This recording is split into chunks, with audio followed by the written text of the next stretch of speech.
नमस्कार, सुप्रभात. मी प्रणिता बोरसे. आपण पाहत आहात TV9 मराठी आणि आता बुलेटिन मध्ये पाहूयात 36 जिल्हे 72 बातम्या. आवादा कंपनीला मागितलेल्या खंडणीत संतोष देशमुखांचा अडथळा होता म्हणून कराड आणि आरोपींनी देशमुखांची हत्या केली, CIDचा दावा. वाल्मिक कराडला 7 दिवसांची पोलीस कोठडी, केज न्यायालयाचे आदेश. संतोष देशमुखांच्या हत्येत सहभाग आहे की नाही याच्या चौकशीसाठी पोलीस कोठडी. 14 FIR असलेल्या व्यक्तीला अंगरक्षक देणारे धनंजय मुंडे मंत्री. वाल्मिक कराडला पदोपदी धनंजय मुंडेंकडून वाचवण्याचा प्रयत्न. अंजली दमानी यांचा ट्विटमधून निशाणा. संतोष देशमुखांचे भाऊ धनंजय देशमुखांनी जरांगेंची भेट घेतली. संतोष देशमुख कुटुंब दहशतीत, धनंजय मुंडेंच्या टोळीचा आंदोलनामधून दहशत निर्माण करण्याचा प्रयत्न. जरांगेंची प्रतिक्रिया. केज कोर्टाबाहेर कराड समर्थक आणि विरोधक आमने सामने. दोन्ही बाजूचे वकीलही आंदोलनात सहभागी. पोलिसांकडून जमावाला पांगवण्यासाठी सौम्य लाठीचार्ज. आंदोलनकर्ते ताब्यात.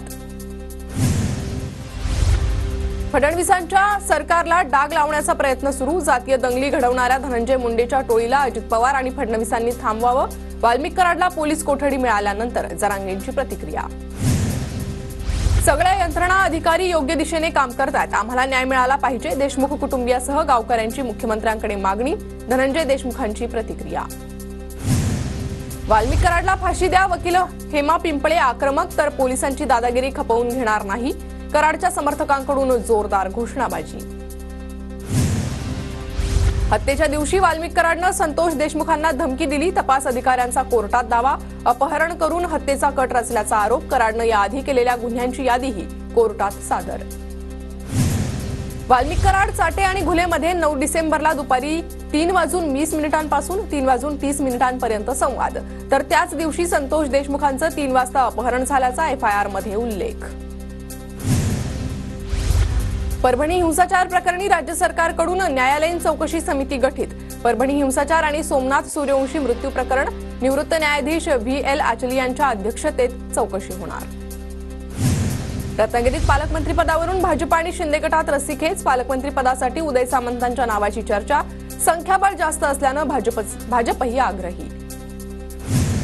काँग्रेस प्रदेशाध्यक्षपदासाठी पृथ्वीराज चव्हाणांचं नाव चर्चेत. तर प्रदेशाध्यक्षपदाबाबत मला अद्याप कोणी विचारलं नाही. पृथ्वीराज चव्हाणांची प्रतिक्रिया. महाकुंभ मेळ्यात खासदार उदयनराजे भोसलेंच्या पत्नी दमयंती राजेंना पाहण्यासाठी मोठी गर्दी. शिवाजी महाराजांना मानणारा खूप मोठा वर्ग असल्याची दमयंती राजेंची प्रतिक्रिया.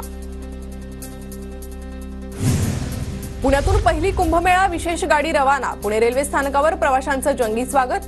ढोल ताशांच्या गजर आणि फुलांची उधळण करत स्वागत. खासदार उदयनराजेंच्या हस्ते छत्रपती शिवाजी महाराजांच्या भव्य शिवस्वराज्य यात्रेचा शुभारंभ. जपानमधील टोकियोमध्ये 8 मार्चला शिवरायांच्या अश्वारूढ पुतळ्याचं अनावरण होणार. सांगलीत कलाग्राम उत्सवानिमित्त महाराष्ट्राचं ग्रामीण दर्शन घडवणारं रांगोळी प्रदर्शन. प्राचार्य PB पाटील यांच्या 93व्या जयंतीनिमित्त कलाग्राम उत्सवाचं आयोजन.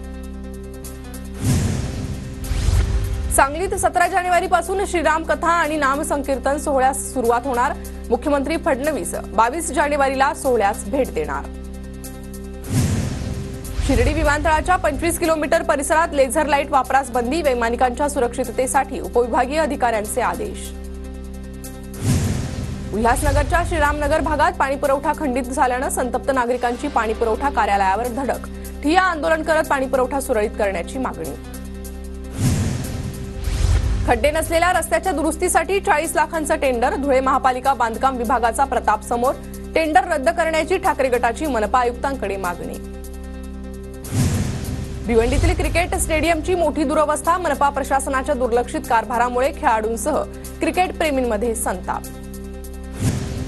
नंदुरबार जिल्हा शल्यचिकित्सक डॉक्टर वर्षा लहांडे यांची तात्काळ बदली करण्याची मागणी. डॉक्टर नर्ससह इतर कर्मचाऱ्यांकडून पैशाची मागणी केल्याचा डॉक्टर संघटनेचा आरोप. बारामतीत भाजप युवा मोर्चाच्या इशाऱ्यानंतर क्रीडा विभागानं बॅनर बदललं. कबड्डी स्पर्धेच्या बॅनरवर मुख्यमंत्री फडणवीसांचा फोटो लहान असल्यानं वाद.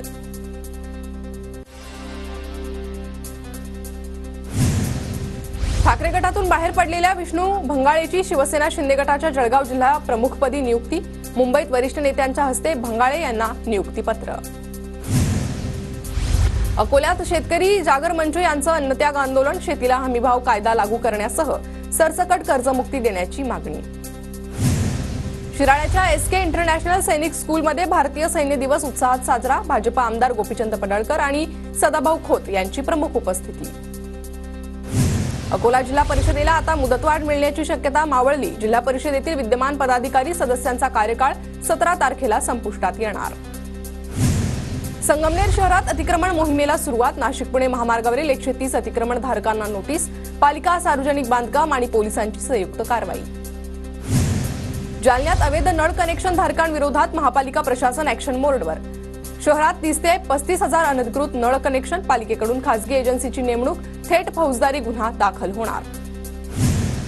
जळगावातील भडगाव तालुक्यातील महिंदळे गावात वाजत गाजत वीर काढण्यात आले, परिवारातील मोठ्या मुलांच्या लग्नाच्या आधी तर पाडवा, होळी, अक्षय तृतीयाच्या दुसऱ्या दिवशीही वीर काढण्याची परंपरा. वर्ध्याच्या देवळीत 24 आणि 25 जानेवारीला महिला महाराष्ट्र केसरी किताब लढत, स्पर्धेत 400 पैलवान, 51 संघ सहभागी होणार. महाराष्ट्रातील शेतकऱ्यांना आता आधार कार्ड प्रमाणे युनिक फार्मर आयडी नंबर मिळणार, सरकारच्या प्रत्येक योजनांचा लाभ मिळण्यासाठी केंद्र सरकारचा महत्त्वाचा निर्णय. येवल्यात 3 दिवसीय पतंग उत्सवाचा शेवटचा दिवस, हिंदू मुस्लिम तरुणांनी एकत्रित लुटला पतंगबाजीचा आनंद. अकोला शहरात नळाचं पाणी भरत असताना मोटरला स्पर्श झाल्यानं विजेचा शॉक लागून महिलेचा जागीच मृत्यू, भीम नगर परिसरातील घटना, नागरिकांकडून हळहळ व्यक्त.